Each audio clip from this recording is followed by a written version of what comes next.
If you would introduce yourself for the record, Mr. Lambert. I'm Tim Lambert with the Texas Homeschool Coalition, here to testify in favor of Senate Bill 640. Just a couple of comments related to the need for this. The U.S. Department of Education, in their most recent poll, estimated that up to 40% of homeschoolers are in rural areas. If you live in a metropolitan area in Texas, then you have lots of options, but if you live in a rural area, you don't have those options. 34 other states already do this. We've heard that testimony earlier. This bill, virtually the same bill, has passed the Senate the last two sessions with broad bipartisan support. I've also handed out to you a synopsis of a poll that we commissioned to actually determine what the homeschoolers in Texas want. And that poll showed that 77% of the homeschoolers in Texas support this legislation. Now, the interesting thing is it goes beyond conservatives support 75% of it, 82% of moderates support it, and 84% of liberals support it. So we think it's a reasonable bill that allows people to participate. I would also disagree with those who say that this brings regulation on homeschool families. I think Senator Van Taylor pointed out there are a lot of things homeschoolers do, like dual credit classes, where there are some stipulations you have to do to participate. That is not a requirement or regulation of homeschooling. It's simply a requirement that you have to do to participate in that particular activity. So we think this is a no-nonsense, reasonable approach. Vast majority of homeschoolers support it, and we're happy to support the bill. Thank you. Ms. Black? You would? Oh, I'm sorry. Senator Huffines, you had a question? I do. And Tim, thank you for everything that you do for the homeschool community. I mean, they couldn't thank you enough. As a homeschool father, it's just amazing the time and energy you and your group spend to make sure that we have liberties and freedom in the homeschool environment in the state of Texas. Have you seen this being an issue for a long time for the homeschool community? I mean, this isn't something, I know you mentioned we passed this out a couple times in the Senate, but isn't this something that the homeschool community's looked at for years? Senator, yes, we've worked on this legislation for over 20 years. 10 years ago, homeschoolers were able to participate in some private school leagues. Those doors have closed. So Texas homeschoolers actually have less opportunities than homeschoolers in other states, which I think just demonstrates the greater need we have for this legislation. Would you consider, and you know the homeschool community obviously quite well, that that students and families don't participate in homeschooling because of the barriers they experience related to athletics? I think that's true. I think we've heard testimony earlier today of families who are committed and who do this for the benefit of their children. It is a sacrifice. It does cost. But when you get to high school and you have talented children and you're looking to increase their participation competition for scholarship purposes, those opportunities are limited. I think that's the reason for the need for this bill. Right. In my personal experience, that the not having the ability to participate for the students, the kids, in a full-blown athletic program was a big issue related to whether we were going to choose homeschooling or not.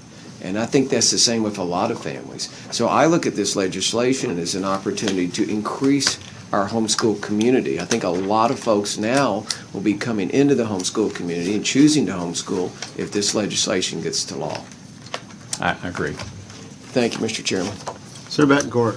Thank you, Mr. Chairman. Thank you, Tim, for all your work. I especially appreciate the polling data, because what it shows is that about 5.3 to 1 ratio of people that are homeschoolers, that happen to be homeschool parents, that support the legislation. And I think to follow on to Senator Huffines, who's actually been there and done that, this would actually, I think, once that a bill like this passes both the houses and the Senate and gets signed into law, the popularity of this program will just grow. But I just want to point out to the audience and the members that when you see polling that's 82 for, 13 against, those are almost net 70, and that's extraordinarily high as approval from any population of folks in the country on anything, much less on homeschoolers on this particular issue. So thank you for bringing that. Thank you. Yeah. And just one last question, I don't want to belabor the point, but we have 34 other states that allow homeschoolers to do this. That is correct. In any of those states, has there been led to regulation of homeschoolers? Senator, it has not, and some of that legislation's been in place for 2 decades, and none of those states have they increased regulation on homeschool families. Thank you very much. Senator Huffines? I think it's important, Mr. Lambert, Tim, could you elaborate just a little bit for those that are watching? Do homeschoolers get to participate with private school leagues in their athletics? No, Senator, they do not. Some years ago they did, but every private school league in Texas has discontinued that practice. So homeschoolers are not eligible to participate in private school leagues. So they're not eligible to be on the teams, and so what does that leave for the homeschoolers' athletic program? Who do they get to compete against? Well, they get to compete against other homeschool teams, and I think that's the reason you heard testimony earlier today of people driving 600 miles a week and spending hours and hours on the road because they had to travel in order to have those opportunities. Okay, so that's the point I think that we need to emphasize is that homeschoolers today, if they want to be on a sports team, a football team, or basketball, whatever the team is, they have to go find other homeschool teams to participate with for a league play. I mean, because I was scheduling the games for our homeschool football team, and we have to play teams in Oklahoma, we had to play teams in Florida, from Dallas we would have to drive all over the state of Texas to find somebody to play football with us. Yeah. And so it's a big problem, and this is going to help solve that problem so the homeschoolers can stay closer to home and compete. Absolutely. Senator, Thank you, Mr. you have a Chairman. question? Thank you, Mr. Chairman. So, Mr. Lambert, to follow on Senator Huffine's line of questioning, because I did not know that, what is the reason behind the fact that the private schools will not allow the homeschoolers to play? So, Senator, 10 or 15 years ago, TAPS did allow homeschoolers to participate so they could go to a private Christian school and play on that team. But there were issues with, the same kind of thing we're dealing with today. How do you verify that this kid is passing and those sort of things? And over about a 5 or 10 year period, TAPS finally decided to resolve this issue by saying that, well, what we're going to do is we're going to have a homeschool division. So homeschoolers can participate, but they can only play on a homeschool team, and they can only play other homeschool teams.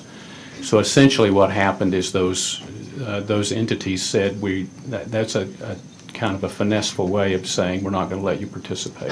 So they created another league, essentially. Yes, yes, they created another division, but again, as Senator Huffine's pointed out, the problem is that there's not enough homeschoolers to have enough teams, so it really is in effect, not allowing those students to participate at all. As a matter of fact, it's really not a league. It's a league that we created ourselves. It's the Homeschool League, the Homeschool Athletic Association. And those are really created. They're really not recognized by TAPS. So TAPS doesn't have really anything to do much with the homeschool athletic program. So if you're going to compete as a homeschooler, you've got to go create the team, then you've got to organize it, then you've got to schedule it, you've got to raise the money to have the team, and then you got to go find other homeschool teams to play.